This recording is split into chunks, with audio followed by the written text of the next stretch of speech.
A very warm welcome to all of you. एक बार फिर दोबारा से आप सभी लोगों का स्वागत है और अभिनंदन है। आज हम लोग verification of truth of the statement को पढ़ने वाले हैं और ये थ्योरी पार्ट है बेसिकली इस चैप्टर का। क्या होता है इस चैप्टर के अंदर, किस-किस तरीके के क्वेश्चंस आते हैं, उनकी क्या अप्रोच होनी चाहिए उन क्वेश्चंस को सॉल्व करने की, क्या लॉजिक होना चाहिए उसके पीछे, इस सभी पर हम लोग बात करने वाले हैं। Disclaimer: The images, text, and other materials used in our presentations are for educational purposes only. We respect the intellectual property rights of the original creators and owners. If you are the owner and have any concern or issues, please contact us at sathi@iitk.ac.in and we shall remove the content immediately. Please note that parts of the content may have been generated using generative AI, which is experimental. Thank you. Now सबसे पहले हम लोग यहां पर देखने वाले हैं trend analysis को। अब बेसिकली ट्रेंड एनालिसिस क्या होता है? ट्रेंड एनालिसिस का मतलब हुआ कि नंबर ऑफ क्वेश्चंस या number of types of question asked in previous year with in a chapter. जैसे कोई भी चैप्टर है, उस चैप्टर से रिलेटेड डिफरेंट एग्जाम्स के अंदर कब कब उसके क्वेश्चंस देखे गए हैं, यह बात यहां पर समझाई जा रही है। इस चैप्टर का नाम verification of truth of the statement है। जैसे उसके बाद लिखा था चैप्टर नेम के बाद में name and exam conducted year. जैसे सबसे पहले अगर मैं बात करूं एसएससी सीएचएसएल 2023 की टायर 2 एग्जाम की, तो इसके अंदर question based on the reality of the events, इस पर ज्यादा क्वेश्चन पूछे गए हैं और question based on best choice पर कम क्वेश्चन पूछे गए। ये मैक्सिमम से स्टार्ट होते हुए मिनिमम की तरफ जा रहा है। ज्यादा कौन से पूछे जाते हैं, कम टाइप्स के कौन से क्वेश्चन पूछे जाते हैं।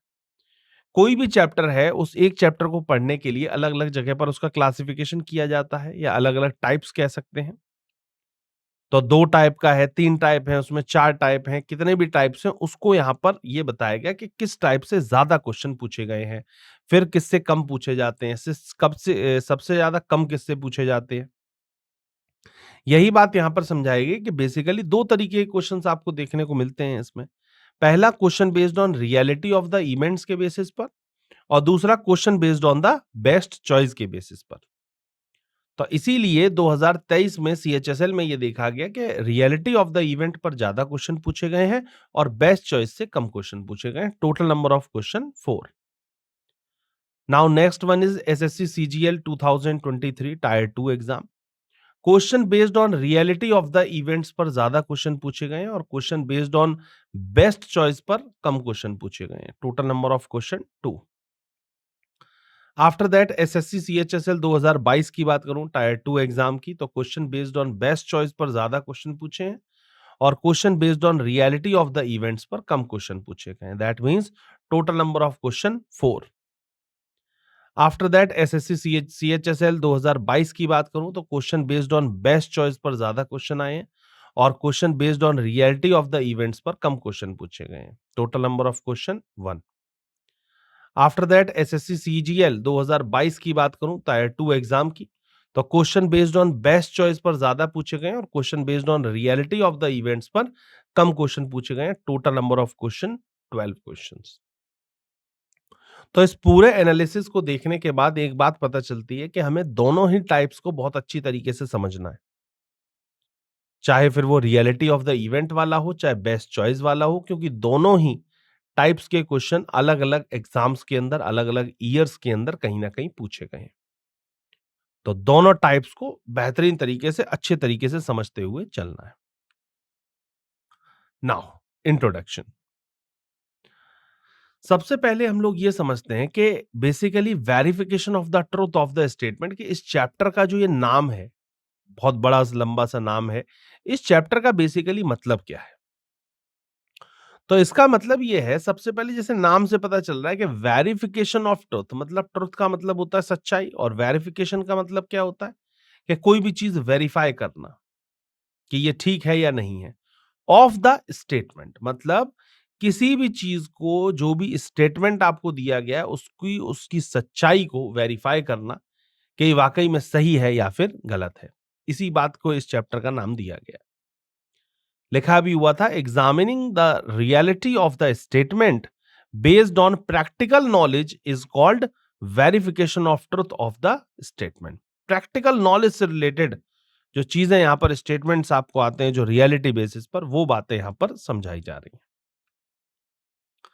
Now the next one is in the questions asked from this chapter, इसमें जो क्वेश्चंस पूछे जाते हैं इस चैप्टर से रिलेटेड, एन इवेंट या फिर sentence is given in the form of a statement. एक इवेंट या कोई एक सेंटेंस दिया जाता है स्टेटमेंट के तौर पे आपको। The candidates are required to carefully read the given statement. Candidate से ये अपेक्षा करी जाती है कि वो केयरफुली उस स्टेटमेंट को पढ़ेंगे and determine on the basis of their practical knowledge, और अपने प्रैक्टिकल नॉलेज के बेसिस पर डिटरमाइन करते हुए what is the reality of the statement, उस स्टेटमेंट की क्या रियलिटी है, इस बात पर बात करेंगे, समझेंगे।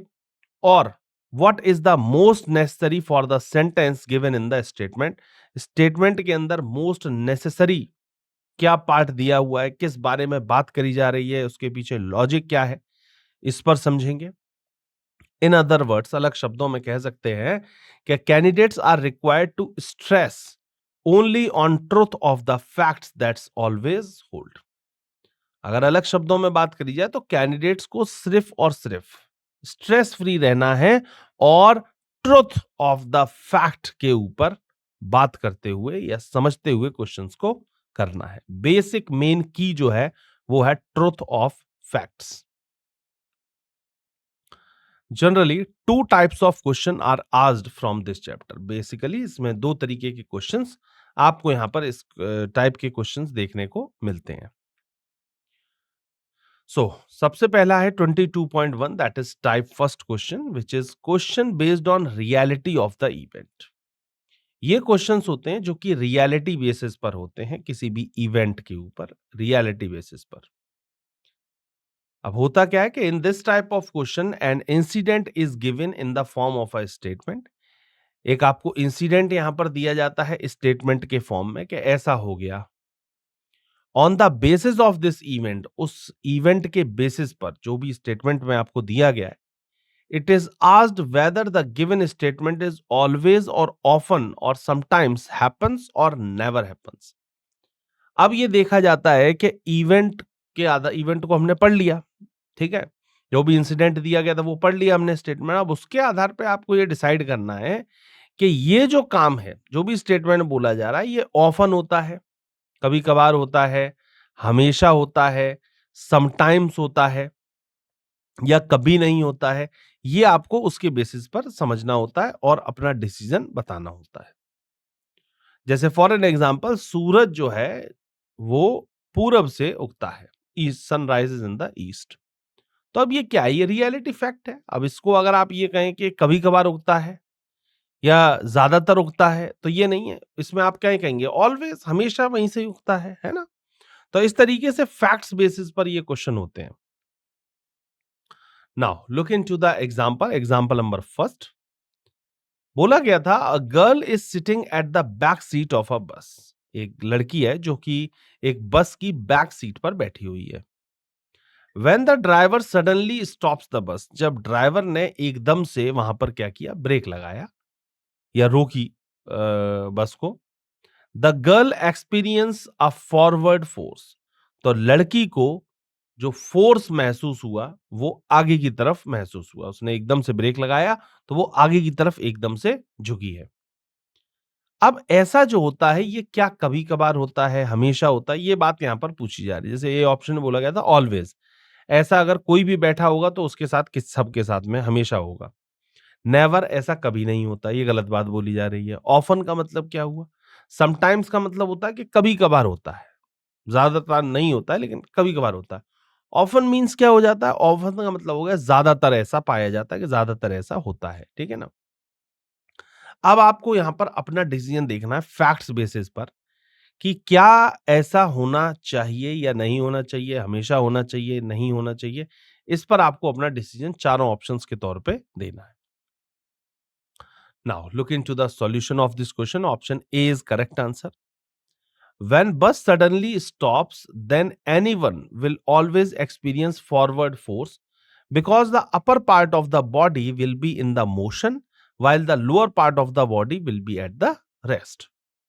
हमेशा ध्यान रखिए उस लड़की की जगह पर कोई एक्स वाई जेड पर्सन कोई और भी बैठा होता, बैक सीट की जगह फ्रंट सीट पर बैठा होता या मिडिल सीट पर बैठा होता, तब भी उसके संग ऐसा ही होता कि जब कभी भी बस या आप ट्रक में बैठे हों या किसी भी चीज में आप बैठे हैं और सफर कर रहे हैं, तो मूविंग डायरेक्शन की तरफ आपने अगर फेस कर रखा है और अगर सडनली उस चीज में ब्रेक लगाया जा रहा है, तो एकदम से आपकी बॉडी जो है वो आगे की तरफ बैंड होगी, आगे की तरफ झुकेगी।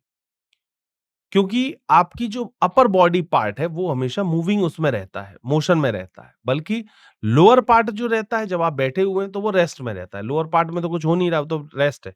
बल्कि अपर पार्ट जो होता है वो बॉडी का कहीं ना कहीं थोड़ा थोड़ा मूव करता रहता है, मोशन में रहता है। दैट्स व्हाई ये हमेशा ही ऐसा पाया जाएगा कि जब कभी भी सडनली ब्रेक लगेगा तो आगे की तरफ कोई भी व्यक्ति झुकेगा। That means A option always is your correct answer. Now, moving to the next example, the next example is example number 2. If we are going in the evening towards the north, the sun will be visible at our left. बोला गया था if we are going in the evening towards the north, हम लोग अगर evening में if we are going to the in the evening towards the north, हम लोग north की तरफ अगर मूव कर रहे हैं इवनिंग के टाइम पर, the sun will be visible at our left, तो सन जो होगा वो हमारे लेफ्ट में होगा। अब ऑप्शंस दिए गए थे, पहला था ऑलवेज, बी था नेवर, सी ऑफन या डी समटाइम्स, कभी कभार ऐसा होता है। Now look into the solution of this question. Option A is correct answer. In the evening the sun sets in the west. आपको पता है कि जो सूरज जो होता है वो शाम के टाइम पर अपना ढलता है, और ये ढलता कहां पर है? हमेशा वेस्ट में ढलता है, ठीक है। Sun rises in the east and downs in the west. तो ये ऑलवेज हमेशा ही ये होता है ऐसा, ये तो नहीं है कि आज हो रहा है कल नहीं होगा, परसों हुआ था या इस साल हुआ था अगले साल नहीं हो रहा है, नहीं, हमेशा हर दिन ऐसा ही होता है। If we are going towards the north, अब सन जो है वो वेस्ट की तरफ है, अब हम अगर नॉर्थ की तरफ जा रहे हैं, मूव करते हुए नॉर्थ की तरफ बढ़ रहे हैं, then our face will be in the north direction, तो इसका मतलब हमारा फेस जो है वो नॉर्थ डायरेक्शन में है। And our left hand will be in the west direction, और जब हम लोग नॉर्थ की तरफ फेस कर रहे हैं और हमारे लेफ्ट हैंड की बात करी जाए तो लेफ्ट का मतलब हो गया वेस्ट, और राइट बोलता तो राइट क्या हो जाता? East. Hence the sun will be visible at our left, इसका मतलब सन जो है वो हमारे लेफ्ट में ही दिखेगा। दैट मीन्स ऑलवेज, ऐसा हमेशा होगा। A option is your correct answer. Now moving to the next example, example number 3। Gold is more valuable than silver. Gold जो है वो ज्यादा वैल्यूएबल है किससे? सिल्वर से। ऑप्शंस दिए गए थे समटाइम्स, ऑफन, ऑलवेज या फिर नेवर। Now look into the options, look into the solution of this question. Option C is correct answer. Gold is always more valuable than silver. बिल्कुल हकीकत बात है कि गोल्ड जो है वो हमेशा ही ज्यादा वैल्यूएबल, ऑलवेज हमेशा ज्यादा वैल्यूएबल रहेगा किससे? सिल्वर से। और हमेशा ऐसा होता हुआ आया है और आगे भी हमेशा ऐसा होता हुआ ही जाएगा। तो इसीलिए it is always happen. So C option is correct answer. Now moving to the next example, example number 4। There are 4 elephants in the game of chess. जो चेस का गेम होता है उसके अंदर 4 हाथी देखने को मिलते हैं, 4 एलिफेंट्स होते हैं। ऑप्शन ए दिया गया always, B sometimes, C often या D never. Now look into the solution of this question. The game of chess always consist of 4 elephants, that is 2 white and 2 black. बिल्कुल सही बात है, ये भी ऑलवेज के लिए ही जाएगा। जब कभी भी आप चेस का गेम देखते होंगे तो दोनों तरफ, दोनों ही प्लेयर्स के पास में 2 हाथी होते हैं। तो 2 होते हैं ब्लैक और 2 होते हैं व्हाइट, ठीक है। एक तरफ जो बंदा खेल रहा होगा, एक तरफ वाला व्हाइट लेगा और एक तरफ वाला ब्लैक लेता है, ठीक है ना। तो दोनों के पास ही 2-2 हाथी होते हैं, तो इसीलिए ये हमेशा ऑलवेज रहेगा। ऑलवेज का मतलब हो गया A option. Now moving to the next example, example number 5। Sunrise in the west early in the morning. सूरज जो है वो राइज करता है वेस्ट से बिल्कुल सुबह सुबह अर्ली मॉर्निंग के अंदर। ऑप्शंस दिए गए थे ऑलवेज हमेशा ऐसा होता है, समटाइम्स, सी ऑफन या D never ever. Now look into the solution of this question. Option D is correct answer. We know that the sun always rises in the east. हमको पता है कि सन जो है वो हमेशा ईस्ट से राइज करता है, ईस्ट से उगता है। Therefore sun never rises in the west. इसलिए हमेशा ध्यान रखिए सन जो है वो कभी भी, नेवर एवर, कभी भी वेस्ट से राइज नहीं हो सकता है। That means D option never is your correct answer. Now moving to the next example. A boy going to Luna bending forward when hitting a brake. Options are A sometimes, B never, C often या D always. A boy going to Luna, एक boy जो है वो Luna पर जा रहा है। Bending forward मतलब आगे की तरफ झुका हुआ। वैन हिटिंग अ ब्रेक, जब ब्रेक लगाता है तब। Now look into the solution of this question. If we hit a brake in the moving object, जब कभी भी किसी एक मूविंग ऑब्जेक्ट में, चाहे आप बाइक में हो, एक्टिवा पर हो, किसी भी चीज पर हो, मूविंग ऑब्जेक्ट पर, बाय तो then the person sitting in it will be bend forward. तो कभी भी जब कभी भी आप ब्रेक लगाएंगे, जैसे बिल्कुल ये बस की तरीके से हो गया, बस ने अगर ब्रेक लगाया तो आगे की तरफ गया शरीर। और इसी तरीके से बाइक में या आप किसी और मीन्स ऑफ ट्रांसपोर्ट में तब भी यही होगा कि अगर ब्रेक लगते हैं तो आप आगे की तरफ, ऑब्जेक्ट जो होता है, अगर मूविंग ऑब्जेक्ट है तो इसका मतलब आगे की तरफ आप अपने आप खुद ब खुद बेंड हो जाएंगे। That means D option always is your correct answer. Now moving to the next question, example number 7। Yesterday, I saw an ice cube which had already melted due to heat by a nearby furnace. Yesterday मतलब yesterday का मतलब हो गया कि yesterday होता है, tomorrow होता है, yesterday का मतलब कल। मैंने क्या देखा? I saw an ice cube, मैंने एक ice cube को देखा, which had already melted, जो कि पहले से ही melted हो चुका था। Due to heat of nearby furnace, जो भी आसपास जो भी हीट उत्पन्न हो रही थी उसकी वजह से वो ऑलरेडी क्या हो गया था, मेल्टेड हो गया था वो ice cube. A option A दिया हुआ है always, B never, C often या D sometimes. Now look into the solution of this question. Option B is correct answer. Since the ice cube has already melted, so after this ice can not remain an ice cube. बिल्कुल सही बात है, इसके लिए B लगेगा, मतलब never होगा। क्यों? क्योंकि आइस क्यूब मेल्ट होने के बाद में आइस क्यूब थोड़ी नहीं रहता। आइस क्यूब अगर है, मेल्ट हो गया तो वो तो पानी बन जाता है। तो अगर आप ये कहें कि ये आइस क्यूब जो है ये पानी, ये आइस क्यूब है, पानी की दिखा करके आप ये बोलें ये आइस क्यूब है, तो कोई भी ये कहेगा नहीं ये तो पानी हो गया। ठीक है ना? तो इसीलिए इसके लिए नेवर का यूज किया जाएगा, मतलब ऐसा कभी भी नहीं होगा। ठीक है? So B option never is your correct answer.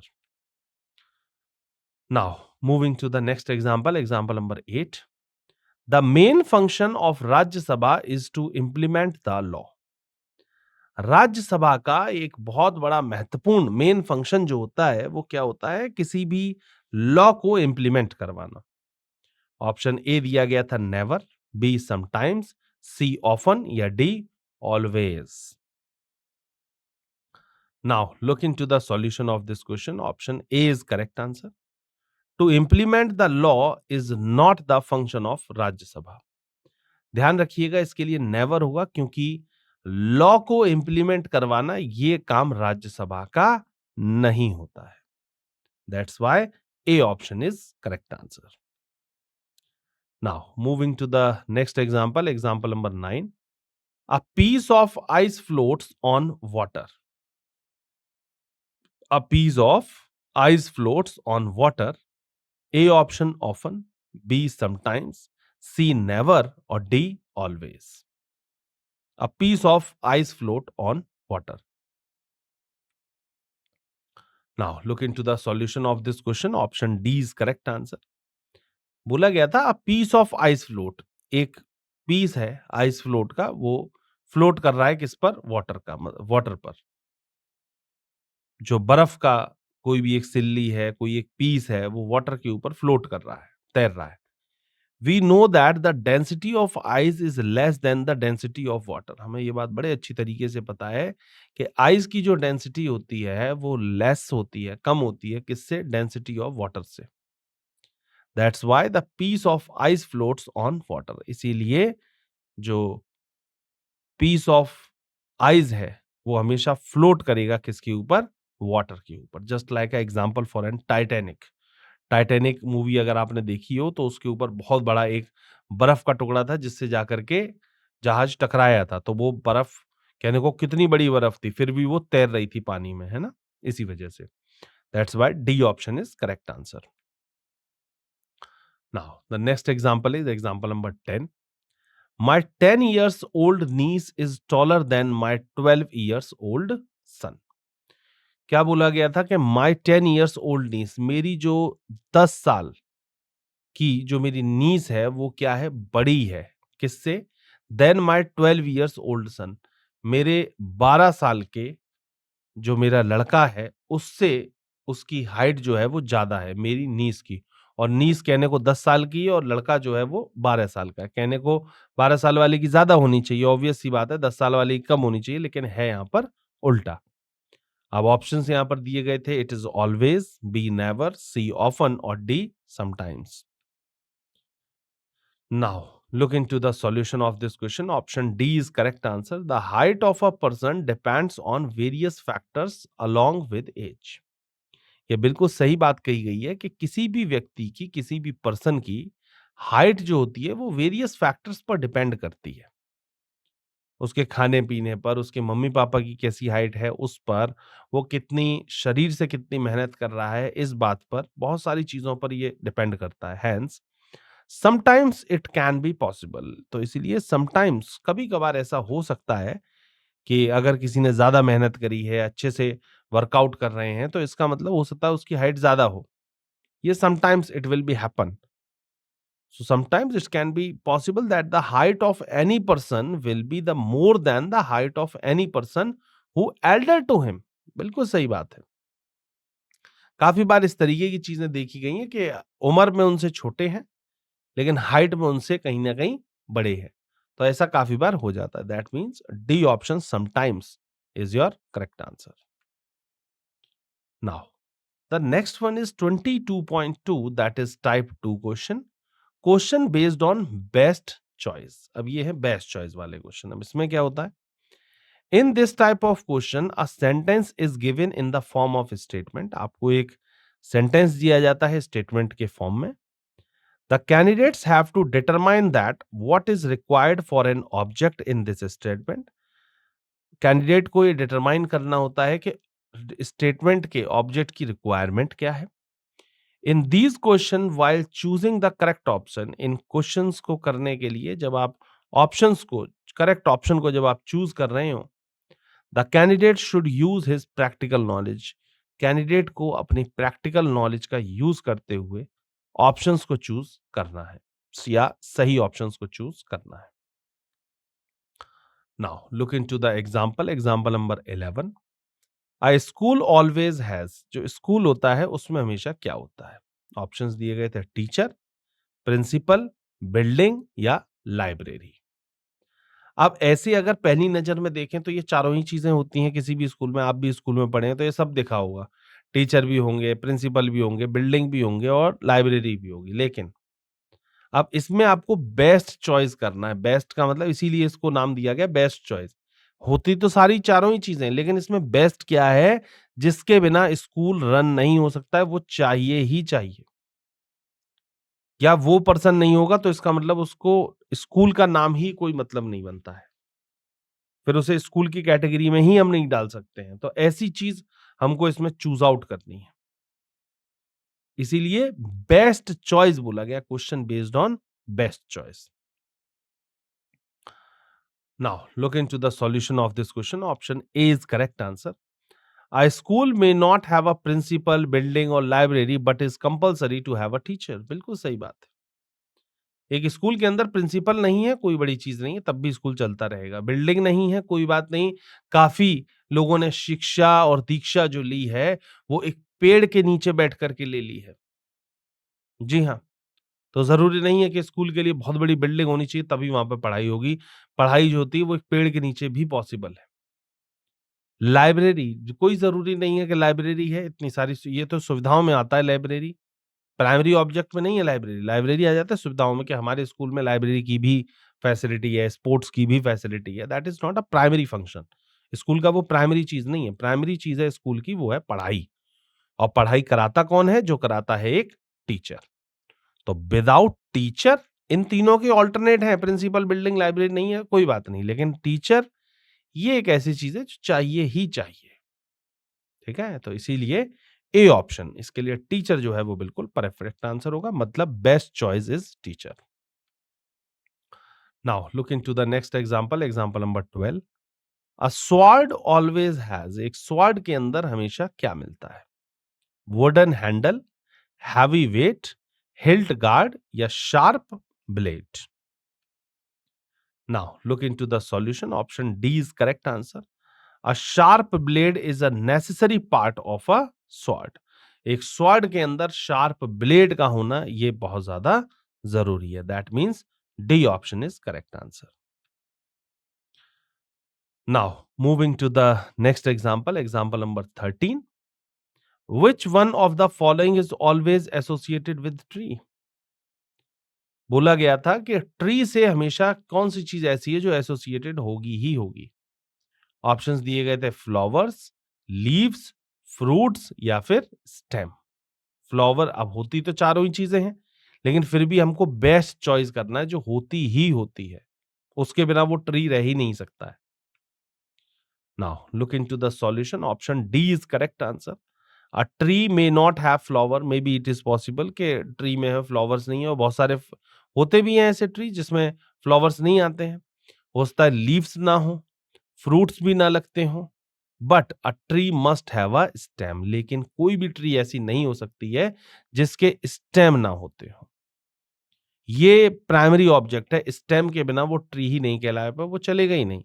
जड़ें जो है वो होनी ही होनी चाहिए। D option is your correct answer. Now moving to the next example, example number 14। A mirror always, एक जो मिरर होता है उसमें हमेशा क्या होता है? ए रिफ्लेक्ट, बी रेट्रैक्ट्स, सी डिस्ट्रैक्ट्स या डिस्टर्ट्स या फिर D refracts. Now look into the solution of this question, option A is correct answer. A mirror always reflect, mirror जो होता है वो हमेशा रिफ्लेक्शन देता है, रिफ्लेक्ट करता है। That means A option is correct answer. Now moving to the next example, example number 15। A book always has, एक बुक के अंदर हमेशा क्या मिलेगा? Chapters, pages, words and then pictures. Now look into the solution of this question. Option B is correct answer. A book can be without words. हो सकता है एक बुक के अंदर words ना हो। That is, it may have only pictures. हो सकता है सिर्फ pictures दे रखी हो।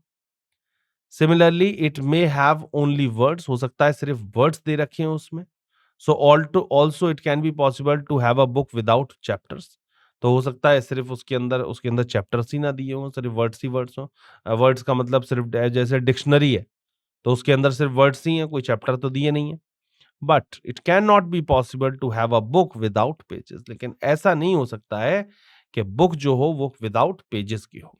चैप्टर नहीं हो सकते हैं, वर्ड्स नहीं हो सकते हैं, पिक्चर्स नहीं हो सकती, ये एक बार को चल जाएगा, लेकिन पेजेस ही ना हो तो फिर वो किस बात की बुक है? That means B option is correct answer, pages.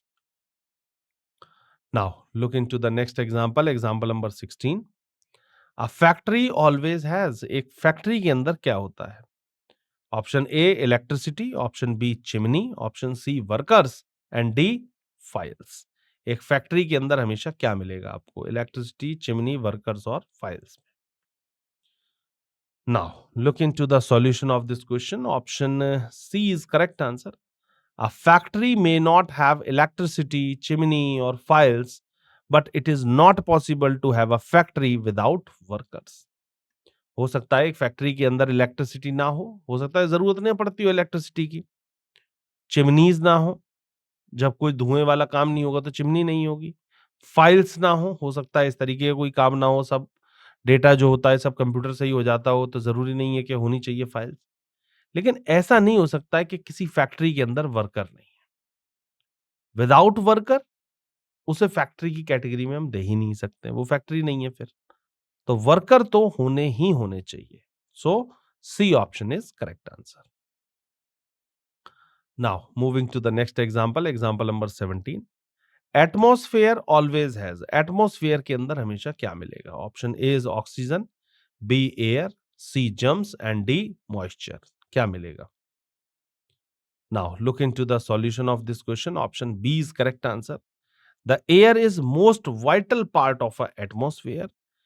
देखिए, एयर जो है ना, ये एटमॉस्फेयर का एक बहुत बड़ा पार्ट है। Without air there can be no atmosphere. Without air, अगर हवा नहीं है तो इसका मतलब कि वो एटमॉस्फेयर भी किसी काम का नहीं है, या एटमॉस्फेयर उसके बिना बन ही नहीं सकता है।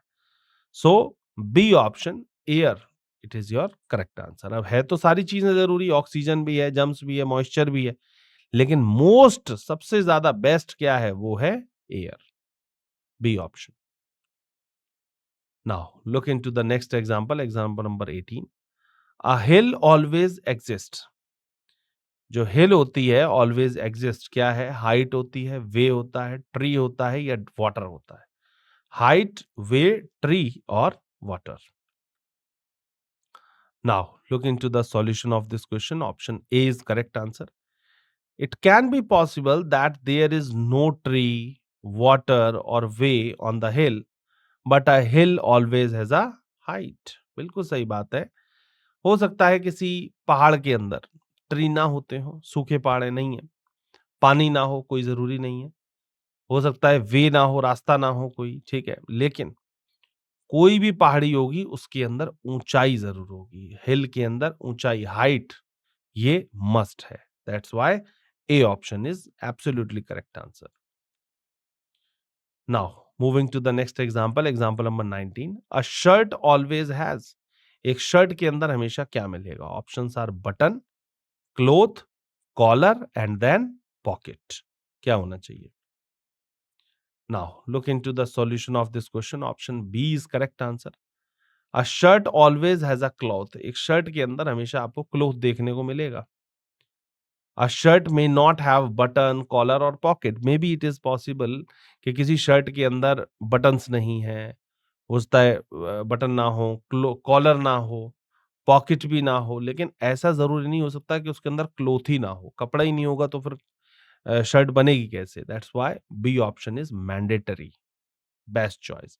So B option is cloth, correct answer. Now moving to the next example, example number 20. A bank always has, एक बैंक के अंदर हमेशा क्या मिलेगा? Option A is manager, option B locker, option C account holder and D ATM. Now look into the solution of this question. Option C is correct answer. A bank may not have manager, locker or ATM, but a bank always has a account holder. हमेशा ध्यान रखिए, एक bank के अंदर हो सकता है manager ना हो सकता है लॉकर्स ना होते हो, एटीएम ना हो उसका, लेकिन उस बैंक के अंदर अकाउंट होल्डर्स जरूर होंगे जिनका वहां पर खाता है। That's why C option account holder is your perfect answer. मुलाकात होती है हमारी आपसे आगे के सेशंस में, तब तक के लिए थैंक यू सो मच।